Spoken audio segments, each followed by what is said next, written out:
नमस्कार दोस्तों, कृष्णा ज्योति YouTube channel में आपका स्वागत है।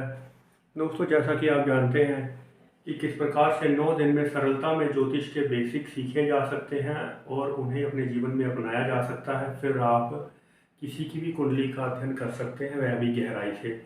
पिछले तमाम वीडियो जो बनाए गए हैं उन्हें एक बार यदि आप अच्छे से देख लेंगे तो ज्योतिष के रहस्यों को सरलता से समझ पाएंगे। दोस्तों, चंद्रमा की बात चल रही है। विशेष रूप से चंद्रमा यदि छठे भाव में हो, इस बारे में अक्सर कम चर्चा सुनने को मिली होगी या आपको किताबों में भी कम चीज़ें समझने को मिली होंगी कि यदि चंद्रमा छठे भाव में हो तो क्या होगा और कैसा रहेगा आपका जीवन।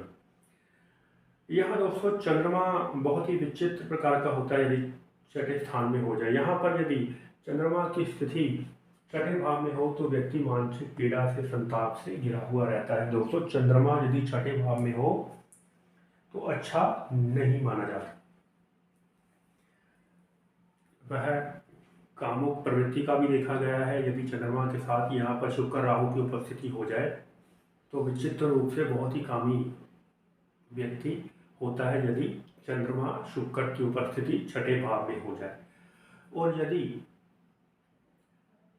चंद्रमा यहाँ पर नीच राशि का राहु संग बैठ जाए तो आप मान लीजिएगा कि चंद्रमा यानी कि मिथुन लगन वाला का जो योग बनेगा बेहद ही खराब अवस्था में रहेगा। उनका नुकसान किसी न किसी होना और उनकी माता को मानसिक रूप से बेहद कष्ट उनकी संतान की वजह से कह लें या फिर कुछ उनके पति की वजह से कह लें, यानी कि जातक के पिता की बात हो रही है दोस्तों। तो यहाँ पर तिथि चंद्रमा की, यदि यहाँ पर चंद्रमा अच्छी राशि में विराजमान हो तो वह शत्रुहंता होता है, शत्रुओं को जीतने में, पराजित करने में सफल रहता है। साथ में यदि चंद्रमा के संग गुरु की उपस्थिति हो जाए तो व्यक्ति जीवन में अपने बाहुबल से विद्या प्राप्त करता है, अपनी मेहनत से विद्या प्राप्त करता है, वह पद प्रतिष्ठा पर भी पहुंचता है छठे भाव में यदि चंद्रमा और बृहस्पति हो जाए। लेकिन यहाँ पर संशय रहता है थोड़ा सा जातक का वेट बढ़ने का, यानी कि उसका भार मोटापा बढ़ने का संशय रहता है।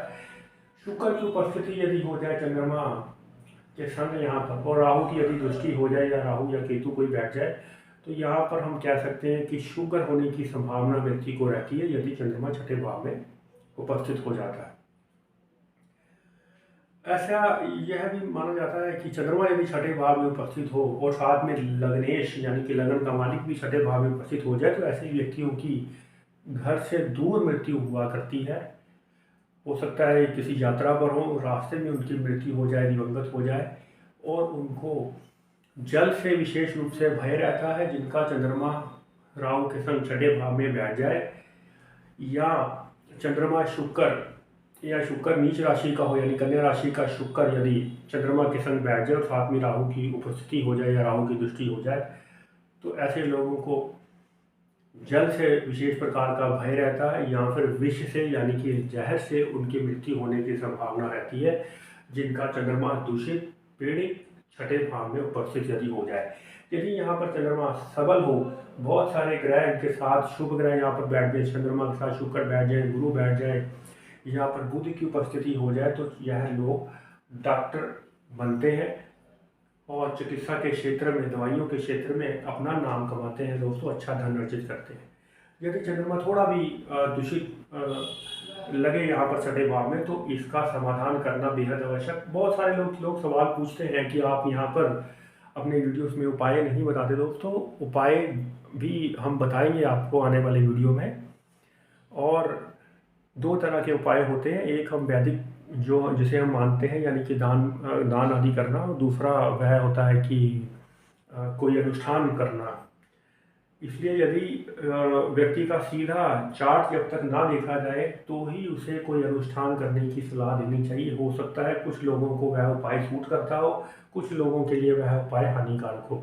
तो यह ज़रूर देख ले कि यदि कोई भी आप वीडियो देखने के बाद कोई उपाय कर रहे हैं तो वैदिक उपाय तो आप अपना सकते हैं, लेकिन यदि कोई ऐसा अनुष्ठान, ऐसी चीज़ उन्होंने बता दी, हो सकता है कि वह आपके लिए लाभदायक सिद्ध ना हो। तो यहाँ पर आपने जान लिया दोस्तों, चंद्रमा यदि बुध के साथ छठे भाव में यदि उपस्थित हो गए, दवाइयों के क्षेत्र में, दंत चिकित्सा के क्षेत्र में व्यक्ति तरक्की कर सकते हैं। यहाँ पर राहु की उपस्थिति साथ में यदि हो गए तो यहाँ पर चंद्रमा विशेष रूप से खराब और बेहद हानिकारक माना जाता है। यदि शुभ ग्रहों के संग चंद्रमा छठे भाव में हो जाए तो ऐसे लोग विदेश में भी बेहद तरक्की करते हुए देखे गए हैं दोस्तों। तो जितना घर से दूर व्यक्ति रहेंगे, चंद्रमा यदि लग्नेश भी साथ में बैठा है, तो उतना ज़्यादा उनके तरक्की करने के भी ज़्यादा चांसेस रहेंगे। तो इस बात का ध्यान रखिएगा, चंद्रमा यदि छठे भाव में हो तो वह दूषित नहीं होना चाहिए। और यदि चंद्रमा दूषित है तो 2 चीज़ों का ध्यान रखें।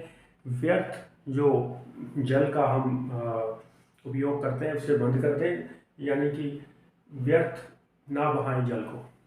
चंद्रमा जल का विशेष रूप से कार्य करता है और शरीर का 70% भाग जो है जल से बना हुआ है, यह बात याद रखें।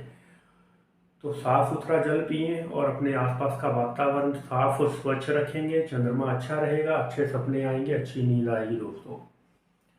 और यदि चंद्रमा दूषित है तो रात को जो दूध पीते हैं वह आप नहीं पिए, या फिर सफ़ेद जो चीज़ें खाने वाली हैं वो रात को नहीं खाएं। साथ में थोड़ी सी हल्दी आप प्रयोग में ला सकते हैं। तो यह था छठे भाव का चंद्रमा दोस्तों। आने वाले वीडियो में जानेंगे 7वें भाव के चंद्रमा का फल। तब तक एक नमस्कार दोस्तों, जय श्री कृष्ण।